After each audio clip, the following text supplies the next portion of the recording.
शांति। आज बाबा ने हम बच्चों को वरदान में सुनाया, परमात्मा याद की गोद में समाने वाले संगम युगी श्रेष्ठ भाग्यवान आत्मा भव। बाबा कहते हैं संगम युग सतयुगी स्वर्ग से भी श्रेष्ठ है। क्यों? क्योंकि अभी का गायन है, अप्राप्त नहीं कोई वस्तु ब्राह्मणों के संसार में। एक बाप मिला तो सब कुछ मिला। अभी आप बच्चे कभी अतीन्द्रिय सुख के झूले में झूलते हो, कभी खुशी, कभी शांति, कभी ज्ञान, कभी आनंद और कभी परमात्मा गोदी के झूले में झूलते।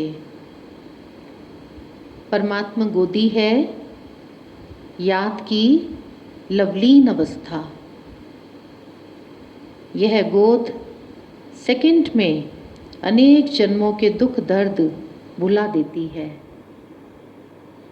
तो इस श्रेष्ठ संस्कार को सदा स्मृति में रख भाग्यवान आत्मा बनो, परमात्मा गोदी में समा जाओ। याद की लवलीन अवस्था। बाबा कहते जब तुम बच्चों ने बाप को पहचान लिया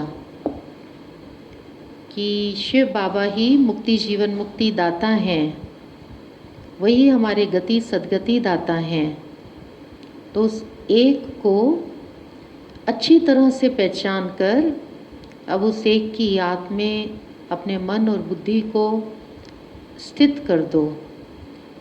गीता के अनुसार भी भगवान के ये वचन है कि हे अर्जुन माम एकम शरणम व्रज, मेरी शरण में आओगे तो मैं तुम्हें सब पापों से मुक्त कर दूंगा। तो ये जो महावाक्य है शिव बाबा का उच्चारा हुआ, उसका दिया हुआ ये वचन, ये सिर्फ महत्वपूर्ण ही नहीं है, अत्यंत महत्वपूर्ण है। बाबा की याद में समा जाने से वो हमारी हर प्रकार से रक्षा करेगा, हमारी मदद करेगा, हमें निश्चिंत कर देता है। जैसे एक अच्छा दोस्त अपने दोस्त को कहता है कि तुम चिंता मत कर, मैं बैठा हूँ, आश्वासन देता है, मैं हूँ ना, तू ख्याल क्यों करता है, तू सदा मुस्कुराता रहे, मैं तेरा चेहरा हमेशा खुशनुमा देखना चाहता हूँ, मेरे होते तुझे किस बात की परवाह। तो शिव बाबा भी हम बच्चों को भरोसा देता है, उसका वचन है कि बच्चे तुम चिंता क्यों करते हो, तुम मेरी शरण में आओ, बस तुम मुझे याद करो तो मैं तुम्हें मुक्ति दिलाता हूँ। किस किस बात से बाबा हमें मुक्ति दिलाते हैं? विकारों से मुक्ति दिलाते हैं, चिंताओं से मुक्ति दिलाते हैं, कष्टों से हमको मुक्ति दिलाते हैं। भक्ति में भी हम ये सुनते थे कि भगवान एक है, तो वो एक ही मुक्ति जीवन मुक्ति दाता है, वो एक ही शांति का सागर है, वो एक ही आनंद का सागर है, वो एक ही सुख का सागर है, वो एक ही प्यार का सागर है। और वो स्वयं आकर कह रहा है तुम बोझ क्यों उठाते हो, तुम अपने सारे बोझ मेरे को दे दो, तुम्हारे जन्म जन्मांतर के विकर्म वो मैं विनाश करूँगा। तो जब हम बाबा के ऊपर बलिहार जाते हैं, अपने को समर्पण कर देते हैं, अपना सब कुछ, खुद को भी और अपने आप को भी उसके हवाले कर देते हैं, तो ये उसका वायदा है कि बच्चे मैं तुम्हें सुख शांति से, आनंद से, शक्तियों से भरपूर करूँगा। तो याद आता है कि कैसे क्योंकि आजकल जगदीश भाई जी के दिन हैं, तो जब वो बाबा के पास आए थे इस ज्ञान मार्ग में नए नए, कुछ समय के पश्चात ही जब उनका मधुबन में जाना हुआ और प्यारे बाबा से जब वो मिले, तो पहली बार में ही उस साधारण तन में आए हुए शिव बाबा को उन्होंने बहुत अच्छी तरह से पहचान लिया था। 1953 में जब वो दोबारा मधुबन गए तो रात्रि का समय था और बाबा, कुछ वरिष्ठ 5-7 हमारी दादियाँ और जगदीश भाई बाबा के साथ बैठे थे। बाबा ज्ञान की चर्चा कर रहे थे और जगदीश भाई, उनको ऐसा अनुभव हो रहा था कि परमपिता परमात्मा शिव बाबा ब्रह्मा बाबा के श्रीमुख से बस सुनाते रहें और हम सुनते रहें। आखिर समय की सीमा होती है, तो रात्रि के लगभग 11 बज गए। तो दादियों ने इशारा किया कि जगदीश भाई, अभी हमारे बाबा का विश्राम का समय हो गया, हमें चलना चाहिए। तो उन्होंने कहा, मेरा दिल मान नहीं रहा था, इतना आनंद का अनुभव हो रहा था, दिल करता था बस अपलक निगाहें उस प्रियतम को देखती रहें, उनके श्रीमुख से सुनती रहें। मन जाने के लिए तैयार नहीं था, लेकिन बुद्धि, जो निर्णय देने वाली शक्ति है, बुद्धि कहती थी, विवेक कहता था यहाँ चलना चाहिए। तो आखिर बुद्धि ने जो निर्णय दिया, उस निर्णय के अनुसार मैं वहाँ से उठा, अपने कमरे की ओर मैं जा रहा था। मेरे कदम भारी थे, क्योंकि मेरे मन और बुद्धि के सामने बार बार बाबा का वो प्यारा सा मुखड़ा और बाबा की वो बातें, वो चिंतन चल रहा था।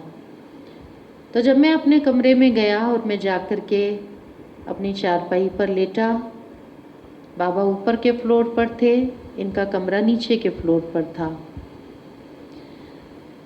तो कहा मैं लेटा हुआ था और मैं बहुत दिल से बाबा को याद कर रहा था और मेरी आँखें, उसमें प्रेम के मोती उतर आए बाबा की याद में। तो रात के लगभग 12:30-1 बजा होगा और मैंने क्या देखा कि स्वयं बाबा चल कर के आए और बाबा मेरे कमरे का दरवाज़ा खोलकर अंदर आ रहे हैं। मैं इतना भी समझ नहीं पा रहा था कि मुझे क्या करना चाहिए। आखिर मुझे इतना तो सम्मान होना चाहिए कि स्वयं बाबा आए हैं, मैं खड़ा हो जाऊं। लेकिन ऐसी स्थिति थी कि अपलक बस मैं बाबा को देख रहा हूँ और कुछ बुद्धि समझ नहीं पा रही कि क्या करना चाहिए और क्या नहीं। और बाबा धीरे धीरे चलकर मेरे नज़दीक आए, मेरे माथे पर प्यार से बाबा ने हाथ फेरा। बाबा ने मुझे शक्तिशाली दृष्टि दी और प्यार करते हुए, दृष्टि देते हुए बाबा ने मेरे को कहा कि बच्चे, अब तो बाप और बच्चे का मिलन हो गया है, बच्चे अभी विश्राम करो, सुबह बाबा आपसे दोबारा मिलेंगे। और वो था मेरे जीवन का अविस्मरणीय पल, अद्भुत मिलन पिता और बच्चे का।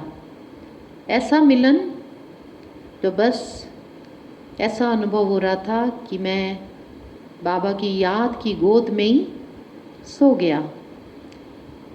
तो ये है परमात्मा याद, परमात्मा की याद की गोदी, जो बाबा कहते हैं आपके अनेक जन्मों के दुख दर्द मिटा देती है। तो वो हैं श्रेष्ठ भाग्यवान आत्माएं, जिन्होंने उस एक परमात्मा को पहचाना और जिस तन में आए हैं उस तन को भी पहचाना। तो बाबा ने आज कहा कि बाबा की याद की गोद में सो जाओ और सारे दिन में कभी आप शांत स्वरूप स्थिति में स्थित होकर शांति के सागर में समा जाओ। कभी प्यारे बाबा ने जो आपको आत्मा का, परमात्मा का, सृष्टि चक्र का जो ज्ञान दिया है उसका मनन चिंतन करते रहो, ज्ञान के झूले में झूलते रहो।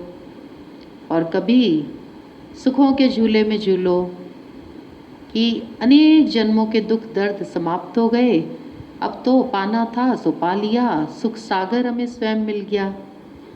कभी देह से डिटैच होके आप परम धाम चले जाओ, आत्मा और परमात्मा के मिलन का वहाँ अनुभव करो, उस मौज में रहो, वो आनंद की स्थिति है। कभी आनंद के झूले में झूलो। तो आज बाबा ने ये बहुत ही अच्छा, बहुत सुंदर वरदान हम बच्चों को दिया कि परमात्मा याद की गोदी में समा जाओ। ओम शांति।